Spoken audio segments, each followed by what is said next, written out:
Hola, bueno, buenas tardes para todos. Les damos la bienvenida a todos los que se han unido a el último encuentro de la continuidad de la empresa familiar. Así que, bueno, hoy Silvia Corral tendrá el último encuentro, así que Silvia, no sé si estás conectada. A ver. Sí, no, está muy bien, Silvia, ¿eh? Está bien. Ahí se ve. Sí, está perfecto. Bueno, un comentario, Gustavo. presentamos el último encuentro del ciclo, muy lindo ciclo y nutritivo. Lo que les comento a todos que después les vamos a enviar seguramente el material junto con la encuesta o posterior a la encuesta que enviamos, y que la grabación van a estar subidas, seguramente esta semana van a estar subidas todas las de todos los cursos a YouTube, que también va a estar publicado en Facebook, en nuestro Facebook de graduados, y seguramente también en LinkedIn. Cualquier cosa se comunican con nosotros y le pasamos el link de YouTube o lo que necesiten. Bueno, te dejamos, Silvia. Sí, cuando ustedes quieran. Perfecto. Adelante. Buenas tardes. No sé si les había dicho buenas tardes. Ahí se ve la presentación. Sí, perfecto. Sí, ahí se está viendo. Bueno, como ya comentaron Javier y Gustavo, esta es la última charla del ciclo que organizamos con Ignacio a propuesta de la gente de graduados. Y el objetivo es, intentar reflexionar sobre los desafíos y a su vez las oportunidades que se le presentan a las empresas familiares en el contexto actual. Después me dio risa esto de reflexionar porque sería bueno poder ver qué piensan ustedes, pero me parece que la primera parte va a ser un monólogo, ¿no? De acuerdo a cómo está pautado, pero bueno, tenemos la oportunidad al final de intercambiar opiniones. Bueno, vuelta a la vida normal. ¿Para dónde? ¿Para qué lado? En realidad no lo sabemos. Es una crisis, ¿qué les voy a decir que me vayan a escuchar realmente, no? Una crisis de la salud a nivel global, originada por un virus impredecible que nos sorprendió a todos y que obviamente tiene un impacto en la economía real. Hemos escuchado varias veces esto de que detrás de una crisis hay una oportunidad, o las crisis cierran puertas pero abren otras. Y en esto de no querer contarles cosas o decirles cosas que la verdad tampoco yo sé demasiado, ¿no? Nadie sabe demasiado porque todo esto es imprevisto, nos hizo replantear un montón de cosas y se me ocurrió pensar en qué gimnasia tienen, ¿no?, los empresarios argentinos en esto de abrir puertas, de buscar abrir puertas, de ver qué puertas se abren. Y dije, la gimnasia la han adquirido a través de las sucesivas crisis, lamentablemente, esto no es un chiste, que hemos tenido en nuestro país. Y por mencionar algunas, tomé estas que se inician a partir de la vuelta a la democracia, después de casi 7 años de dictadura y con una deuda externa importante, que es la hiperinflación hacia fines de los 80, ¿no? En el gobierno de Alfonsín, los más grandecitos la tenemos muy presente porque los precios subían hora a hora. Pero se tomaron algunas medidas que tuvieron una vida útil corta, digamos, alguna mejoría, pero momentánea, y finalmente terminan este proceso superinflacionario de hiperinflación hacia fines de los 80, y luego una de las medidas que se toma es el plan de convertibilidad, la cuestión que el peso se equipara al dólar, imaginen ustedes, el peso en ese momento por esta medida valía lo mismo que $1 y bueno, y ocasionó obviamente que muchos empresarios no pudieran competir con los productos extranjeros y bueno, el cierre de varias empresas. Luego vinieron, fíjense ustedes, 2 crisis y una dice bueno, por ahí esto les resulta más refrescante a los más jóvenes, a los otros les puede resultar repetitivo. No quiero decir que acá no seamos todos jóvenes, pero bueno, digamos que unos son más jóvenes que otros, vamos a decirlo en esa forma. La devaluación mexicana del 94 y la crisis asiática del 97. La devaluación mexicana del 94, que la tengo muy presente porque en ese momento yo era empleada bancaria, en realidad tuvo que ver con la devaluación del peso mexicano. Y como ustedes ya habrán escuchado, todas estas devaluaciones, estos procesos que se inician en países emergentes, de alguna forma se trasladan a todos los emergentes, que lo conformamos básicamente países de Latinoamérica y de Asia. Entonces en ese momento hubo una fuga muy importante de dólares, de depósitos de los bancos, que finalmente terminó en la crisis de varias entidades bancarias, por eso que los digo, que lo tengo muy presente, entre esa la entidad en la que trabajaba yo. Luego viene la crisis asiática del 97, otra vez una devaluación del peso, esta vez en un país asiático, en Tailandia precisamente, que luego, me acuerdo que se le llamaba, así como lo de México le llamamos acá el efecto tequila, porque obviamente esta caída de los bancos, de los sistemas financieros también impacta en la economía real, o sea, si se suspende el crédito, digamos que impactan las mismas empresas, ¿no? Lo mismo pasa con el efecto de la crisis asiática, de los tigres asiáticos, como le llamaban en ese momento. La crisis desde el 2002, ya acá también los más jóvenes, aunque hubieran sido chicos en ese momento, alguna cercanía con la crisis por ahí tuvieron, en realidad una crisis política y una crisis económica. En una semana se sucedieron 5 presidentes y terminó con una devaluación del peso del 30%. Obviamente todo esto va impactando en la producción, en la estructura empresaria, en el desempleo, en el consumo, y como ustedes saben, si hay desempleo, hay menos consumo, si hay menos consumo, esto impacta en el Producto Bruto Interno del país.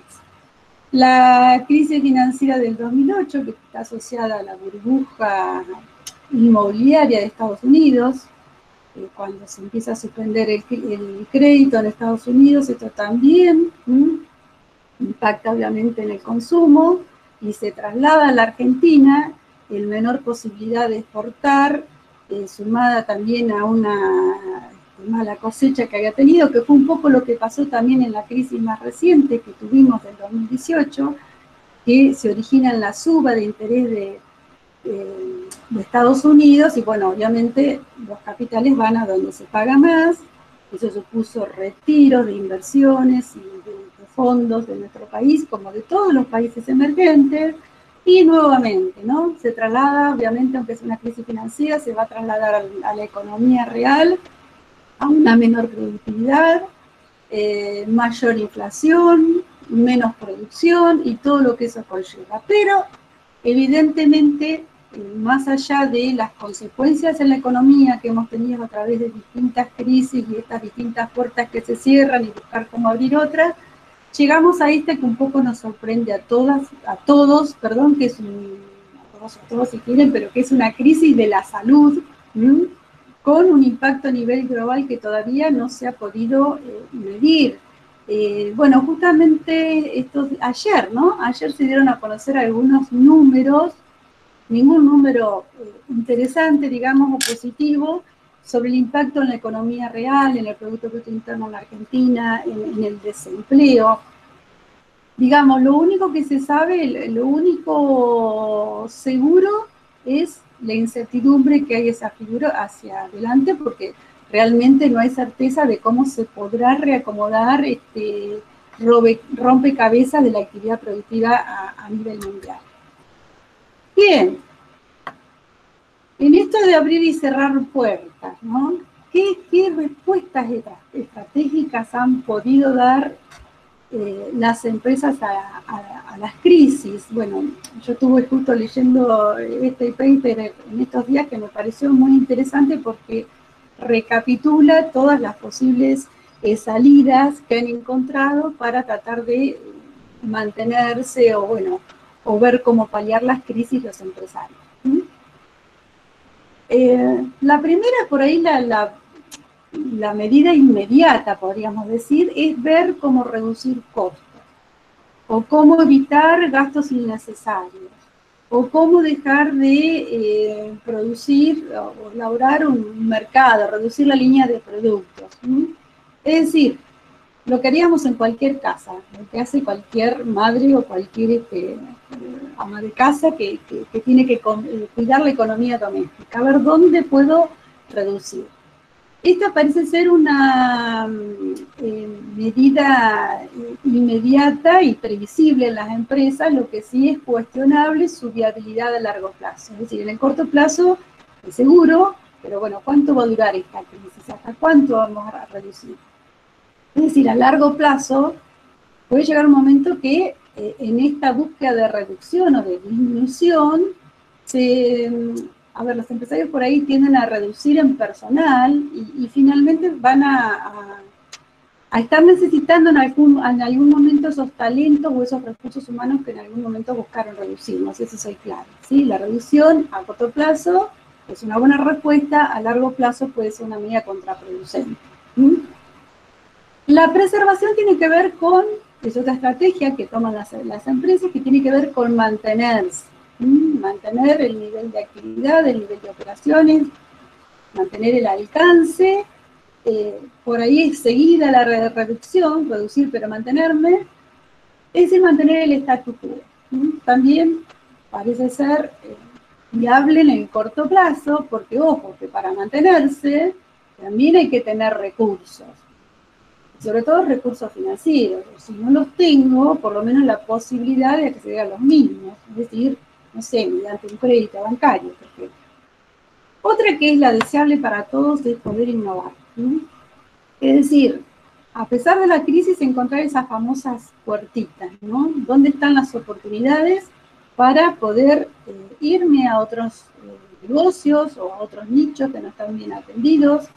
Diversificarme, poder aprovechar esos recursos que tengo, pero claro, si antes aposté a la reducción, por ahí también innovar puede ser un problema. Y la última es la salida, que tratando de buscar figuritas, yo acá la salida la grafiqué como que la flecha se va para abajo, entonces todos pueden llegar a imaginar que salirme para la empresa significa la retirada total. Y vieron que, sobre todo en la cultura argentina, si bien se ha modificado en los últimos años, por ahí tiene este estigma de fracaso empresarial, que no es tan así, porque generalmente el emprendedor lo vuelve a intentar, pero más que nada tengamos en cuenta que por ahí la salida es una medida para la renovación estratégica, es decir, saco los recursos, saco lo que tengo invertido en este negocio que no es tan viable para poder, esos recursos que estaban comprometidos, aplicarlos a un nuevo negocio, reinventarme, es decir, no siempre la salida tiene una connotación negativa.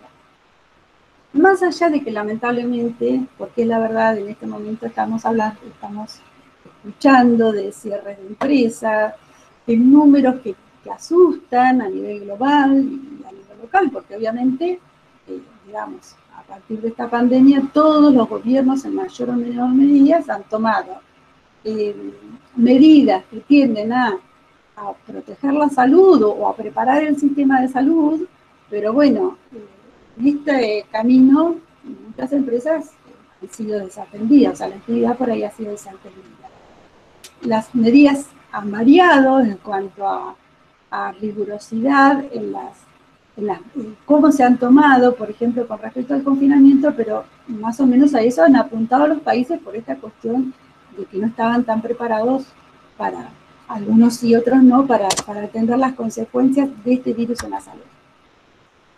Bien, dije hoy, bueno, generalmente hablamos de las puertas o de que toda crisis encierra una oportunidad, y para caer en otro lugar común, en ya que estamos, pensemos que en realidad lo que nos plantea esta crisis actual, la crisis del COVID-19, son tantas cosas negativas, es verdad, parece que el panorama es incierto y bueno, se sabe que va a haber una recesión económica importante, pero tratemos de mirar también el vaso medio lleno. Vamos a ver primero la mitad vacía del vaso.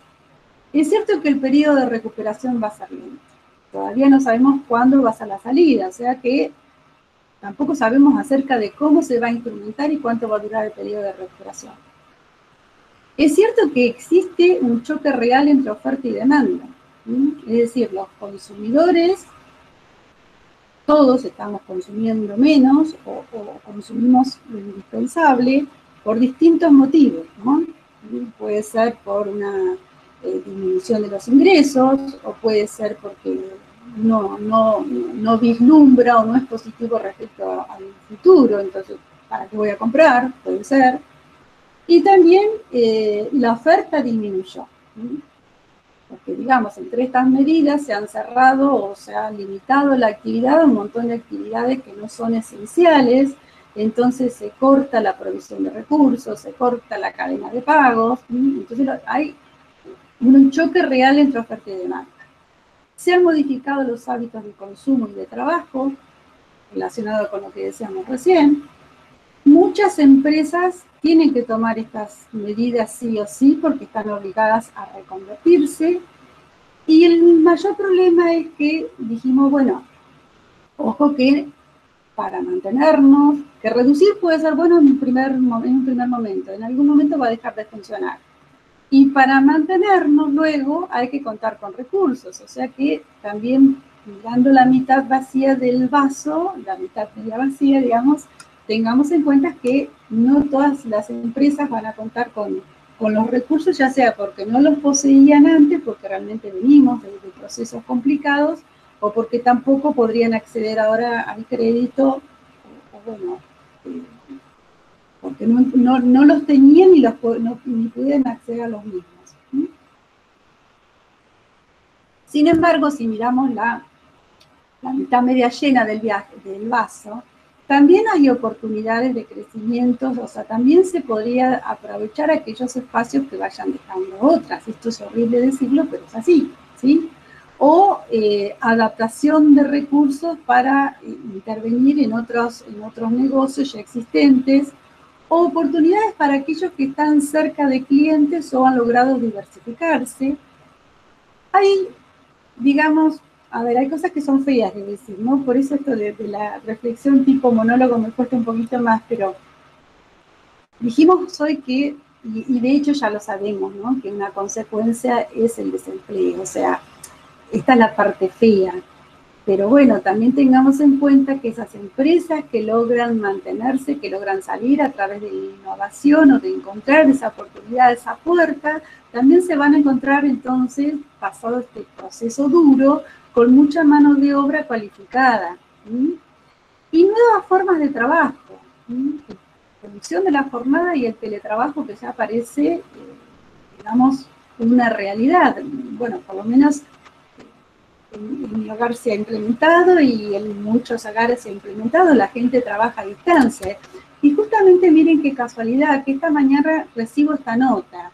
Así que me quedó horriblemente pegado, pero realmente lo recibí hace 3 horas, que vendría a ser la otra cara, ¿no? Las empresas buscaron achicar, que dijimos que era la primera estrategia. Y sin embargo, el home office o el teletrabajo, como dirían los españoles, en realidad lo que permiten es eso, achicar la primera estrategia, ¿se acuerdan? Reducir costos. Y miran que, si miran los porcentajes, fíjense que porcentaje importante de personas dicen que realmente se sienten mucho más a gusto trabajando en el hogar. O sea que cuando todos dicen, esto vino para quedarse, y sí, yo le pongo una ficha, yo creo que realmente va a cambiar la forma de trabajo. Luego les hago una aclaración. Fíjense que acá dice los costos que subieron y los costos que bajaron. Eso es un error que estaba en la nota que recibí, yo lo copié textual, pero luego al leer la nota, bueno, obviamente porque me hacía ruido, ¿cómo que esto subió? No, en realidad los costos que logran bajar son los asociados a el lugar lo que tiene que ver con la ocupación del lugar físico, por ejemplo, en limpieza, los de cafetería, de almuerzo, hay un mayor ahorro que de alguna forma se va a trasladar más adelante, y los otros son los costos por ahí inesperados, pero que se tienen que hacer alguna vez y que se hacen por única vez posiblemente. Por ejemplo, que no muchas personas contaban con la infraestructura tecnológica para trabajar desde la casa. Bueno, si van a la nota, que la van a encontrar con este mismo nombre, se van a dar cuenta cuando lean que, por eso lo aclaro, que está invertido, ¿no? Pero bueno, esto es muy actual y la nota plantea eso. Si bien, obviamente, tengamos en cuenta que hay empresas por su propia actividad, digamos, estos costos por ahí son los menos significativos, ¿no? Qué sé yo, una empresa constructora. Pero bueno, digamos que el teletrabajo que surge como una oportunidad o como una salida y que apunta en realidad a la flexibilidad laboral, ya es una oportunidad para reducir costos.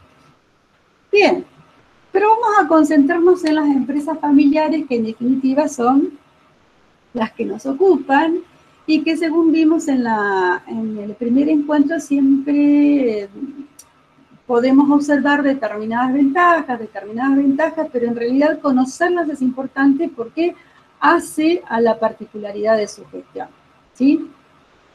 Bien, las empresas familiares, ¿qué tienen de particular? En principio, nadie va a negar ya a esta altura, supongo yo, la omnipresencia de estas empresas en el paisaje de la economía productiva, porque representan, dijimos, en algunos países hasta el 95% de las empresas, está entre el 70 y el 95%. Por lo tanto, significan muchísimo para la actividad productiva de un país, para la riqueza de un país. ¿Pero qué tienen de positivo estas empresas? Bueno, en primer lugar, 3 hábitos. Ustedes saben que los hábitos son rutinas repetidas, ¿no? ¿Y cómo se van adquiriendo estos hábitos? Bueno, en la medida en que las empresas familiares, los empresarios familiares van buscando alcanzar ciertos objetivos particulares que la verdad no son económicos. Y en ese caminito también desarrollan recursos propios que seguramente las no familiares se los deben envidiar, aunque la envidia es fea, pero ahora les voy a contar de qué se trata. ¿Qué son estos hábitos? El hábito del emprendedor. No nos tenemos que olvidar que la empresa familiar haya nacido como familiar, o sea una decisión posterior la que la convierte en familiar, surge de una idea de un emprendedor que ve un mercado, ve una oportunidad para llevar esa idea de negocio al mercado.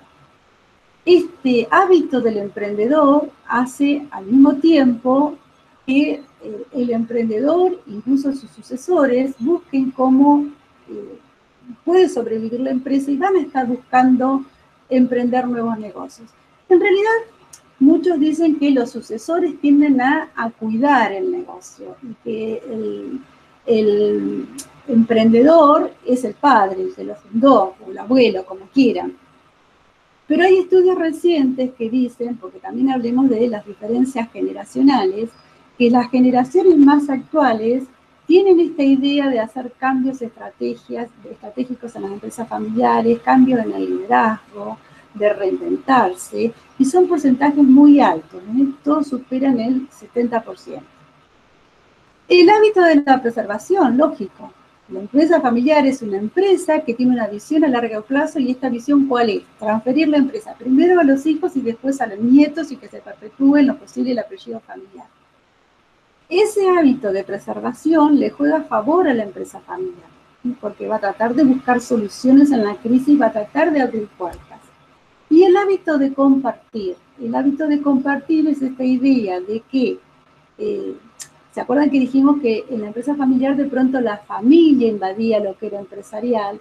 Pero también se trasladan las relaciones, y esto hace que los empleados de pronto tengan muy buen vínculo con sus empleadores y que se sientan parte de la empresa. Dijimos, estos hábitos los fueron desarrollando a medida que persiguen objetivos que no son necesariamente empresariales. ¿Qué es un objetivo empresarial? Y bueno, obtener mayor rentabilidad, obtener mayores utilidades, obtener una mejor posición en el mercado, una mayor porción del mercado, ser líder en el mercado. Esos son económicos. Pero cuando yo estoy hablando de esos objetivos que persiguen las empresas familiares y que necesariamente no son económicos, estoy hablando de estos 5 básicos que desde la teoría se lo llama riqueza socioemocional o SELF por sus siglas en inglés. Yo les pongo el nombre con los que son llamados desde la perspectiva teórica, más allá del marco teórico, ¿sí? Porque por ahí si el tema les interesa, lo pueden buscar así. Bueno, ¿cuál es el primer objetivo? Lógico, mantener el control de la familia en el negocio, es decir, mantener la empresa de propiedad familiar, lo que me da la posibilidad de decidir y de tener influencia al menos en las decisiones, ¿sí? Obvio que tenía su cara negativa, ¿se acuerdan? Esto de confundir que porque la empresa me pertenece, yo la voy a poder dirigir. Otro objetivo, lograr la fuerte identificación de los familiares con la empresa. Eso es fundamental. Nosotros decimos que los miembros se pongan la camiseta de la empresa porque eso hace el compromiso. Y el compromiso también es otra diferencia, otra puntal importante de estas empresas, el compromiso de las personas que la conforman. La tercera es construir lazos y relaciones duraderas con los grupos de interés. ¿De qué hablamos de grupos de interés? Bueno, de todos los que están relacionados con la empresa. Grupo de interés, elemental, los empleados. ¿Por qué están interesados los empleados en que la empresa familiar le vaya bien? Porque de ellos dependen su trabajo. Pero también son grupos de interés, constituyen grupos de interés los proveedores, los clientes, incluso la comunidad misma a la que pertenece la empresa familiar. Otro es proteger el apego emocional de sus miembros. El apego emocional tiene que ver con esta cuestión de que el miembro, cuando hablo del miembro estoy hablando del familiar, ¿no? Del hijo, del nieto. Esa es la cuestión de que el miembro tenga una apropiación psicológica de la empresa, que la sienta como propia. El problema es, como ya dijimos, a ver, no seamos idealistas, o sea, hay emociones positivas y hay emociones negativas. Entonces, una emoción positiva como el cariño, el afecto, o la empatía o la solidaridad que se puede esperar entre miembros de la familia, también la contracara son las emociones negativas como la ira, el enojo, que da lugar a mayores conflictos. Bueno, pero a ver, en su ideal, el empresario familiar o los que integran la empresa familiar, ¿qué quieren? Proteger la parte emocional, lo que nos une y lo que nos hace sentir que la empresa es nuestra. No sé si estoy clara también. Y el último objetivo, que en realidad es el primero en alguna medida porque hace a la supervivencia de la empresa, es esta idea de transmitir la empresa a las generaciones siguientes. Bien, estos son objetivos que en mayor o menor medida todas las empresas familiares tienen acá. A veces lo hacen explícito, a veces no. Por ahí no lo hace explícito el emprendedor cuando, en aquella etapa, ¿se acuerdan que vimos que los chicos eran chicos? Bueno, que está pensando, pero bueno, en algún momento esto se hace explícito, ya sea cuando se lo plantean sus hijos o cuando sus hijos les plantean que quieren incorporarse a la empresa familiar. Y bueno, y estos, unos pueden tener más peso que otros, unos no se logran, como dijimos, lo del apego emocional quema canas y lo que prevalece son las emociones negativas, va a haber más conflicto que este sentimiento de la empresa como mía y a lo mejor los hijos ni quieren trabajar en la empresa. A raíz de los conflictos, obvio. Bueno, en este camino la empresa va desarrollando ciertos recursos que en realidad se podría decir que de alguna forma estos recursos pasan a constituir esta cajita de herramientas particular que tienen las empresas familiares. Uno es el capital humano. El capital humano de la empresa familiar está formado por, entonces, en el mejor de los casos hoy, ¿no? Familiares, hijos, nietos, sobrinos que se sienten muy identificados con la empresa, que asumen el compromiso, en el que se comparten espacios dentro y fuera de la empresa, y estos espacios que se comparten hace que se vaya transmitiendo una forma de hacer las cosas muy particular, un conocimiento privativo de ellas y que no es tan fácil escribirlo, hacerlo explícito, sino que tiene mucho de tácito, como dijimos antes, ¿no? Un capital financiero paciente. ¿Qué quiere decir esto de capital financiero paciente? Que las empresas familiares realizan inversiones, pero no siempre esperando el retorno de esa inversión en lo inmediato, ¿sí? Más bien con una mirada a futuro. Bueno, esto va a ser porque, bueno, el día que se incorporan los hijos de Juan, ya vamos pensando que en esta planta, es decir, ese capital financiero paciente de pronto les permite hacer inversiones pensando en las generaciones futuras o tener ese colchón que será necesario para invertir en algún momento. El capital de supervivencia se refiere a ese capital que los mismos miembros están dispuestos a prestar cuando la empresa está pasando por momentos difíciles. Ese capital de supervivencia puede ir desde horas extras de trabajo, desde ahorros propios, ¿sí? Es decir, hay una mayor predisposición a prestar, porque en definitiva la empresa es de todos, y a compartir recursos. Habíamos dicho, está mal eso de confundir lo que es empresarial de lo que es personal, ¿sí? O familiar. Pero guarda que en momentos como estos, esa cuestión que no es tanto de confundir, sino de poder dejar de pensar solo en términos familiares o individualistas y prestarle a la empresa porque es lo que ahora le va a permitir continuar. Cualquier cosa después me explican, yo intento ser clara, pero cualquier cosa después me pregunta, perdón, y refuerzo la explicación. Y el último elemento particular que hace a estos recursos tan diferentes de las empresas es el capital social. Está relacionado a la fuerza de los vínculos que logran armar las empresas familiares, que logran construir no solo vínculos hacia adentro, es decir, con los miembros de la familia y con los empleados, sino también hacia afuera. Por eso el capital social de las empresas es un intangible muy importante y tiene una parte emocional y una parte de capital puente, cuando me refiero a este vínculo o estos lazos sólidos que se buscan construir con los proveedores, con los clientes o con la comunidad.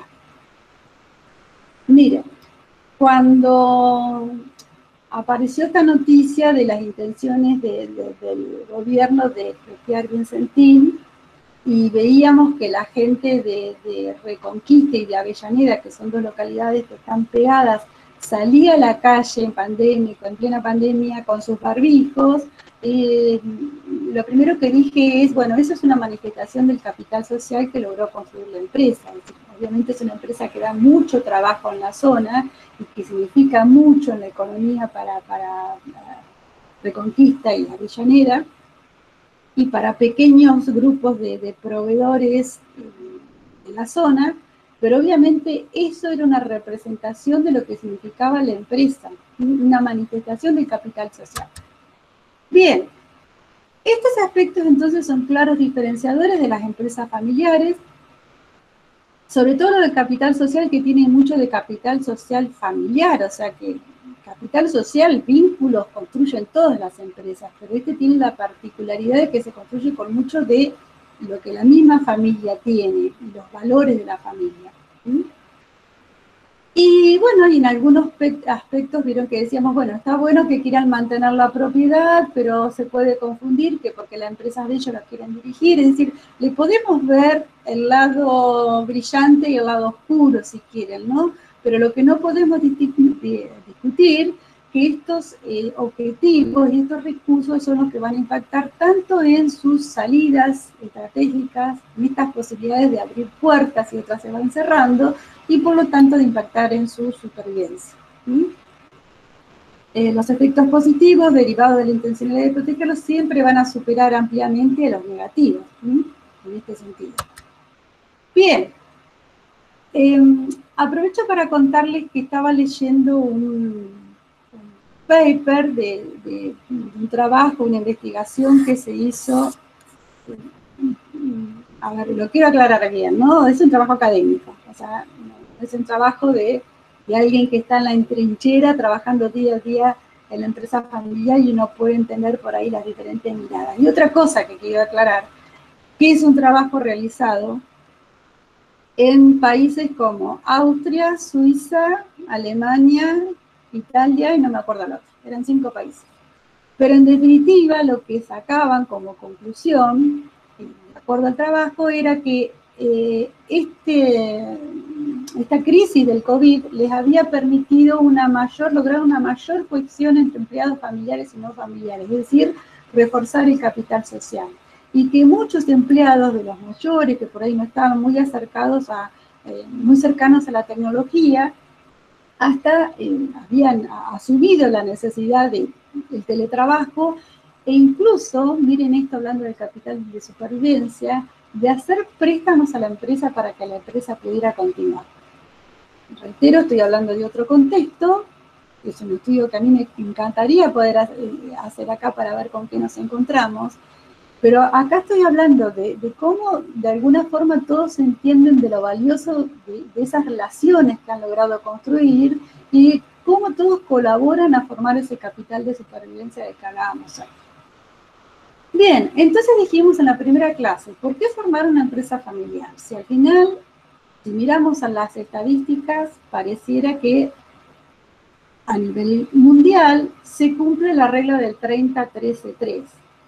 Bueno, es verdad que la empresa familiar tiene una alta tasa de mortalidad, pero no tenemos que confundir que muchas veces la mortalidad o en esta situación no va a ser necesariamente producto de una crisis, por ahí de situaciones preexistentes.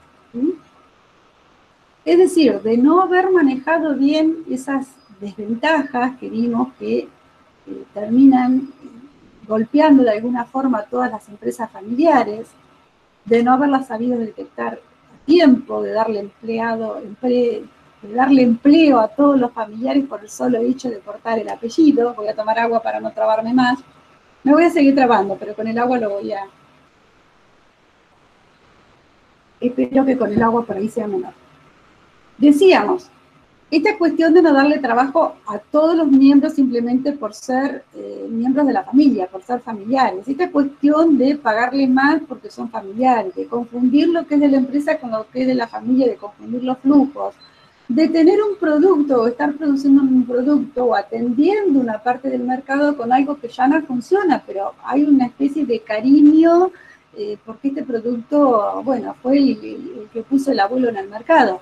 Entonces, esos son errores preexistentes a la crisis. ¿Sí? Nosotros vimos en realidad que tenemos que saber que esas cuestiones existen para ver cómo minimizarlas, y con Ignacio lo que vieron puntualmente es 2 herramientas totalmente aplicables, muy concretas, y más que concretas yo diría necesarias, es decir, la necesidad de poder establecer acuerdos dentro de la empresa familiar, de poder ir pensando en un protocolo, aunque ese protocolo sea progresivo, de poder contemplar a través de ciertas acciones y de ciertas figuras jurídicas cómo va a continuar la empresa y no afectar la legítima, no afectar a todos los herederos. Bueno, estas cuestiones que son figuras muy legales en las que no me voy a explayar, ¿no? Pero digamos, seamos conscientes de que sí, de que la mortalidad es alta, pero que no siempre está asociada a la crisis. Para lo cual hay que pararse en las fortalezas, en las ventajas, en cómo potenciarlas, en cómo disminuir las desventajas, en cómo ver en estos objetivos económicos, no económicos, que como ya digo, todas las empresas familiares de alguna forma las están persiguiendo, cómo esos objetivos me están favoreciendo que yo logre desarrollar estos recursos que son tan necesarios en periodos de crisis. En definitiva, yo lo que trato de transmitirles en esta visión positiva es transmitirles la visión y a su vez invitarlos a que nos paremos en las cuestiones positivas, en los efectos positivos que tienen las empresas familiares sobre la actividad económica.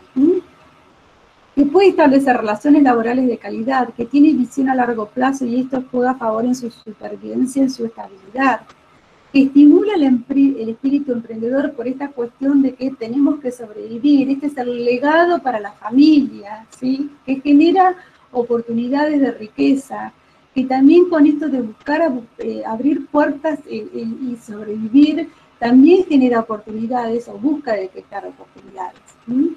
Entonces, finalmente, lo que tiene la empresa familiar como gran ventaja es esta flexibilidad y capacidad de ajuste en las fases depresivas, en las fases cíclicas de la economía, que lamentablemente en nuestra economía parece que se están repitiendo y que encima, bueno, nos aparece esto, ¿no?, que afecta a toda la economía mundial, a la economía mundial. Bien, para cerrar a mí me gustó esta frase. Esta frase yo la saqué de Liech, que es un libro que pueden encontrar en la web, que se llama La empresa familiar. Y dice, si existe en nuestra economía occidental alguna entidad que puede equipararse con la filosofía que los japoneses han introducido en el mundo de los negocios durante los últimos 15 años, esta es la empresa familiar. Ni el capitalista más astuto, ni las compañías de propiedad colectiva pueden hacerlo, porque están más preocupados por las ganancias trimestrales o semestrales. La empresa familiar es la única entidad que puede verdaderamente hacer proyectos para el largo plazo. Me encantó porque es cierto, nosotros cuando hablamos de la cultura japonesa un poco la envidiamos y de cómo funcionan las empresas japonesas. Hay un principio de la filosofía japonesa que dice, bien ser, bien hacer, bienestar, bien tener. Bien ser, es decir, si yo tengo valores como honestidad y confianza, entonces voy bien a hacer, voy a trabajar en función de esos valores, voy a lograr bienestar, me voy a sentir bien porque trabajo en ese marco, y entonces sí la riqueza será una derivada de esos valores arraigados en la empresa. Pero ¿en qué empresas logran arraigarse realmente y transmitirse estos valores? Y sobre todo de generación en generación, lo que lo hace más estable en el tiempo, y sin duda es en las empresas familiares, que como dijimos, y como dice este autor, no están tan preocupados por cómo vamos a invertir y qué ganancia vamos a obtener y en cuánto tiempo la vamos a obtener, ¿no?, sino en proteger este patrimonio, que es el patrimonio de la familia. Entonces, ¿cómo sobreviven a lo largo de las generaciones las empresas familiares? Bueno, hay un autor que dice que, esto que decíamos recién, ¿no?, las empresas familiares longevas, las que logran sobrevivir, sin duda son feroces defensoras de los valores fundacionales del negocio. Logran acordar, tener acuerdos escritos detallados, para ya prever cómo se van a repartir los beneficios, cómo se va a ingresar a la empresa, cómo se va a transmitir el liderazgo de la empresa. Tratan de proteger el control de la propiedad, lo que los llevan por ahí a endeudarse menos, pero bueno, esa cuestión también termina siendo positiva porque influye en el capital financiero paciente o el capital financiero de supervivencia. Aceptan profesionalizar la empresa, es decir, tomar decisiones en base a información confiable, información financiera y comercial segura. Desarrollan estrategias, pero también son prudentes porque buscan reinvertir beneficios. Nuevamente, esta cuestión de cómo se maneja financieramente, y logran no mezclar, o como decíamos hoy, no mezclar de forma atolondrada. Te pago más porque sos mi hijo y como contó Nacho, el hijo lo que hacía era jugar a la play a la empresa. Esas son cuestiones que creo que entendemos todos. Es decir, las empresas familiares que logran sobrevivir finalmente son las que planifican, las que tienen un plan para poder asegurar el futuro de la empresa y el futuro de la familia. ¿Por qué? Un plan sobre la continuidad de la empresa le va a permitir identificar oportunidades, estar preparados para estas épocas de crisis. para revisar cómo se actúa hasta ahora y, bueno, cuál es el punto de inflexión. Yo les contaba hace un rato que hay estudios que demuestran que hoy por hoy los hijos, los que pertenecen a la segunda generación, tienen más impronta emprendedora y se han hecho estudios que demuestran que alrededor de un 60-70% ya están pensando en cambios estratégicos, en cambios de liderazgo. Decía, por un lado el plan de la empresa y por el otro lado el plan de la familia, porque esto permite atender las expectativas que tienen los miembros de la familia. ¿Quién tiene realmente interés en pertenecer a la empresa? ¿Quién tiene interés realmente de hacerse cargo? Bueno, para el que no tiene interés, ya lo hablaron con Ignacio, hay vías para que todos de alguna forma estén contemplados y bueno, y el proyecto de la empresa familiar realmente pueda continuar de forma sana. Bueno, acá llegamos a la parte lúdica, porque el otro día Ignacio le recomendó Vivir sin permiso, que es una serie que transcurre en Galicia, que la tienen disponible en Netflix. Yo les recomiendo una más divertida, pero que también se trata de una empresa familiar, en realidad dos hermanos, y lo que pasa cuando el padre muere imprevistamente, esto de la sucesión desordenada, la que habló Nacho el otro día, que es Club de Cuervos. Esta es una serie inglesa que, les confieso, la empecé a ver y no la terminé de ver. Y Sucesión, les confieso, es una serie que está en Flow disponible y que es una asignatura pendiente. Carta Amarga es una película, esa sí la vi, se la recomiendo, es de una familia que tiene un restaurante y termina que el chico, bueno, no, esa parte, no se lo voy a contar, soy de contar, pero esta vez no. Yo como para terminar, más allá de que me gustaría ver qué piensan ustedes ahora, bueno, primero aclarar conceptos que por ahí no han quedado claros, y segundo esta cuestión de que, bueno, nuestra intención, y por eso nos enfocamos en la continuidad de la empresa familiar, pensando en este periodo de crisis, pero, a ver, el periodo de crisis o la nueva crisis nos agarra así, como estamos, ¿sí? Por ahí en la empresa no había ningún protocolo, ningún acuerdo, se le pagaba tanto a este que necesitaba para cambiar, o no me acuerdo que tenía que hacer en el cuatriciclo, o para el que tiene que jugar a la Play, que la verdad que financieramente no estamos muy bien, pero sí por ahí esto podría ser, pensamos con Ignacio, bueno, una herramienta o una aproximación a qué es lo que se puede hacer para sanar la empresa familiar, que bueno, son, si nos ponemos a pensar, la columna vertebral, ¿no?, del tejido empresarial.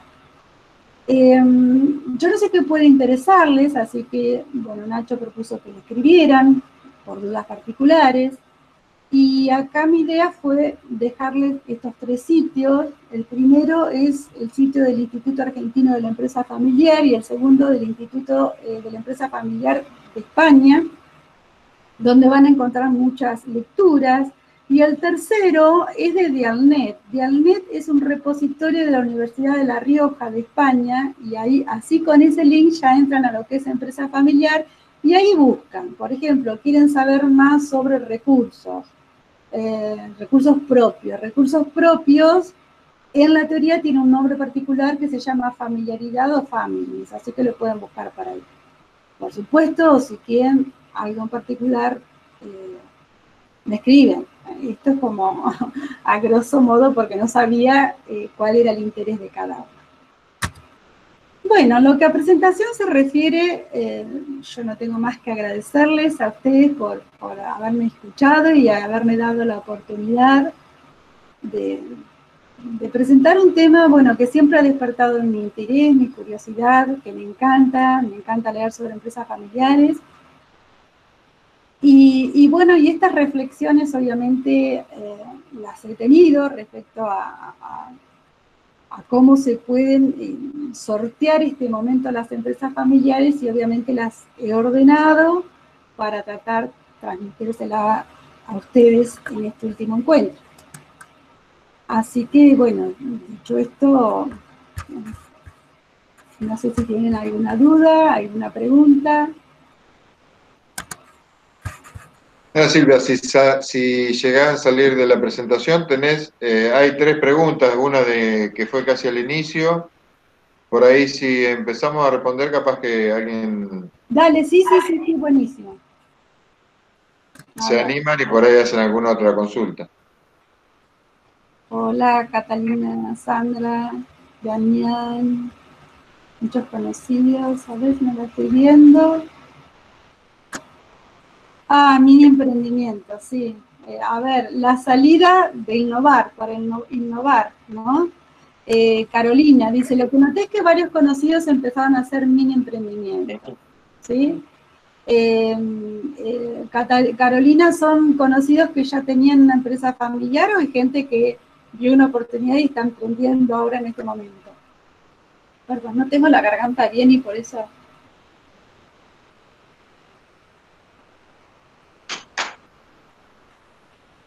Claro, está bien lo que dice Natalia. Bueno, vuelvo a Carolina. Carolina, lo que noté es que varios conocidos empezaron a hacer mini emprendimientos. Son emprendimientos conocidos que son propietarios, dueños, miembros de empresas familiares. No sé si está la respuesta. Ahí te pone Carolina que son personas que trabajan en relación de dependencia. De dependencia, sí. En realidad ese es un buen tema que no abarcamos acá, que es el tema del emprendedorismo, ¿no? Generalmente, bueno, en el tema de emprendedorismo Sí, bueno, no soy especialmente yo la especialista, pero podríamos hablar. El emprendedor generalmente, emprendedor en relación de dependencia, a ver, hay dos tipos de emprendedores, el que emprende por necesidad y el que emprende por oportunidad.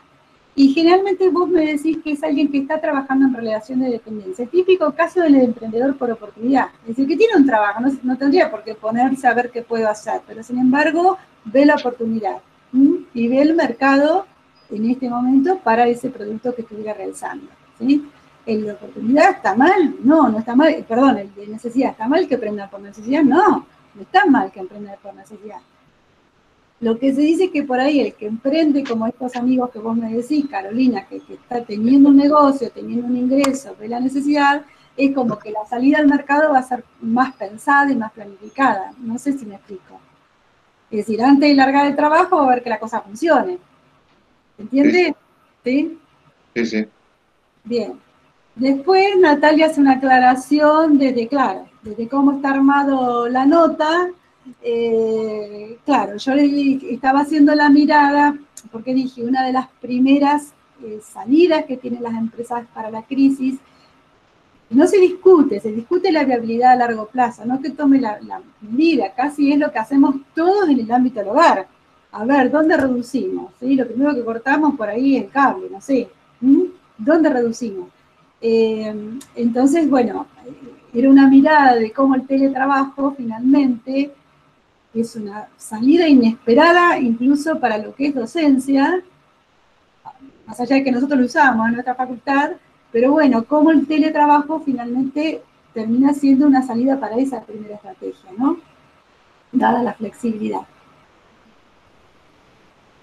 Bien, sí, entendí, Carolina. ¿Qué reflexiones tienen ustedes? Ustedes ven, con respecto a lo que hablamos hoy, ustedes ven que realmente esas son fortalezas de la empresa familiar, lo ven muy teórico, porque yo siempre quiero aclarar esto, ¿no? A ver, más allá de que tuve un negocio familiar, que no pasó la primera generación, que me agarró, nos agarró el 2002, ¿sí? Y bueno, no hubo margen de salida, porque por ahí financieramente no estábamos sanos. Más allá de eso, yo no quiero pecar por hablar desde la academia, no sé si se entiende. Porque, a ver, yo sé que el día a día del empresario no es fácil, pero bueno, me encantaría saber qué opinión tienen con respecto a esto, si realmente esos son recursos distintivos, las personas que la conforman, el capital social, que es un intangible. O por ahí no tiene ningún comentario que hacer.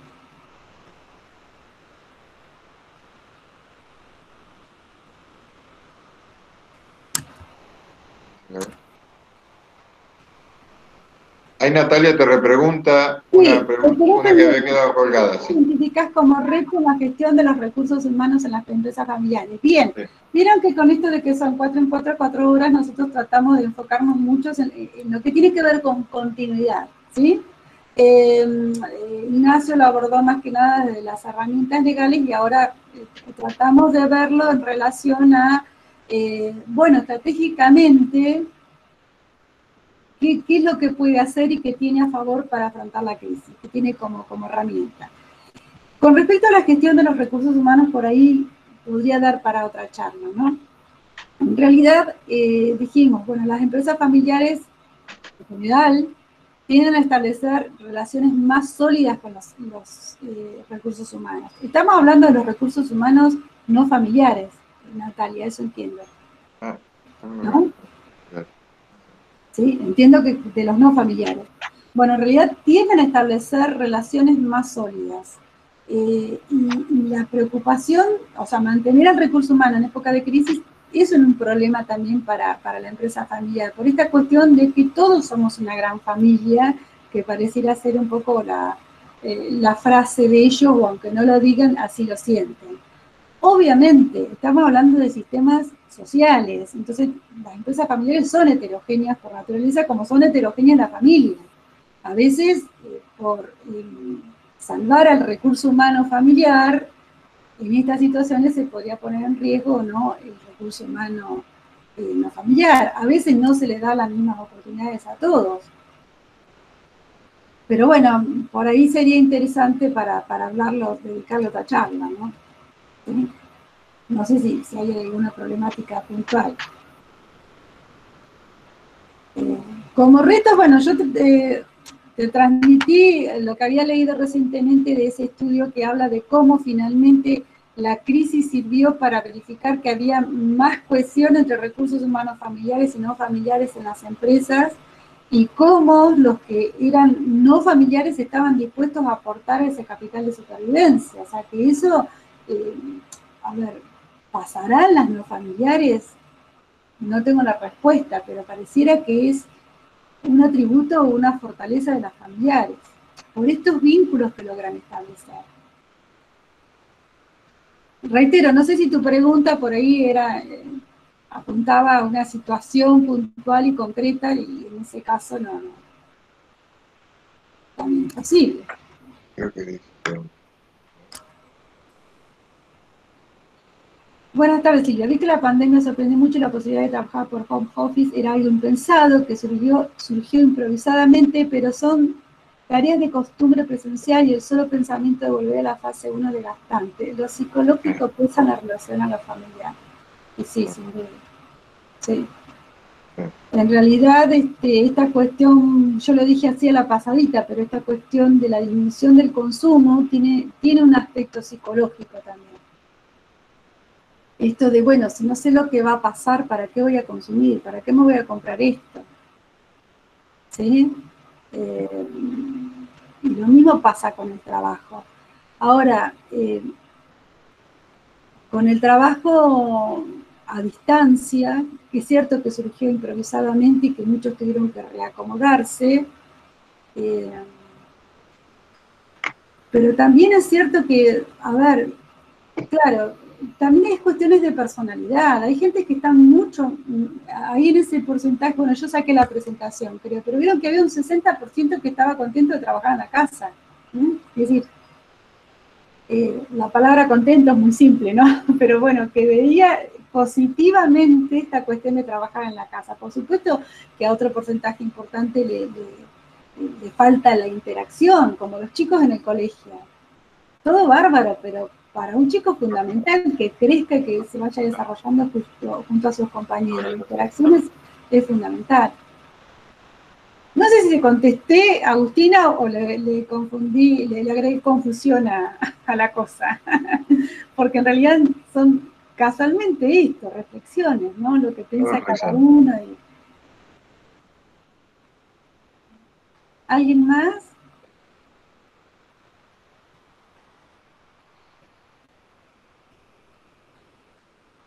No. ¿Quieren ¿Quieren que les cuente el final de la película?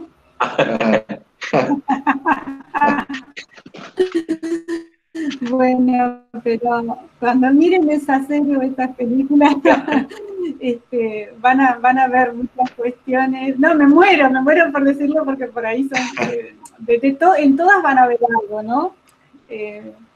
Gracias a vos, Agustina, Candela, Carolina, Tobías. ¿Sí? En todas van a encontrar alguna relación de esto que hablamos. Y, a ver, gracias a ustedes, Manuela, Karen, Marianela, Estefanía, ahí está Luciana, se me pasan todos. Quiero decir, en todas van a haber cuestiones que hablamos y tengan en cuenta que la realidad es más amplia todavía. Y la ficción trata de representarla. ¿Sí? Así que van a ver que es mucho de lo que hemos hablado acá, lo mismo que los trabajos académicos.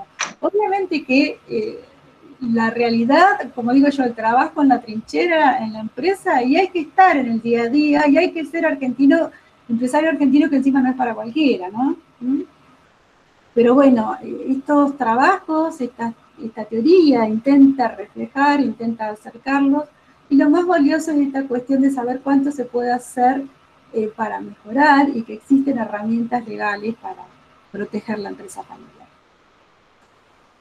Así que bueno, Silvia, parece que, bueno, son todos agradecimientos, no hay más consulta por lo que estamos viendo, ¿no? Sí, no hay más.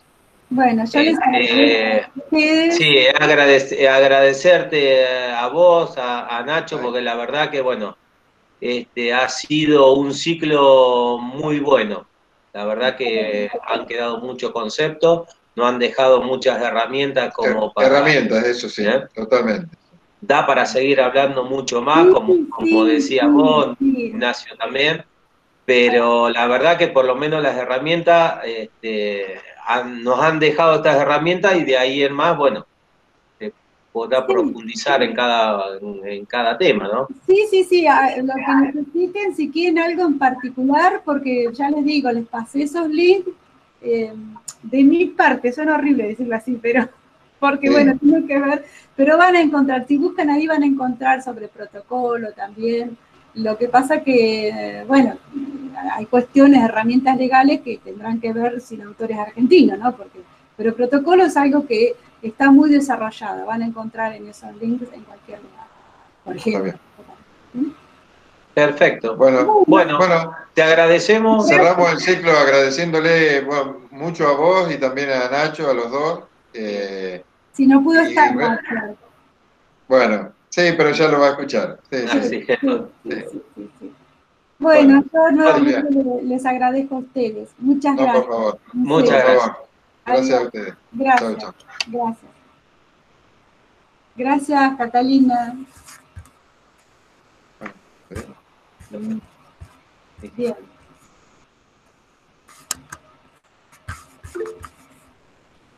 Gracias a ustedes.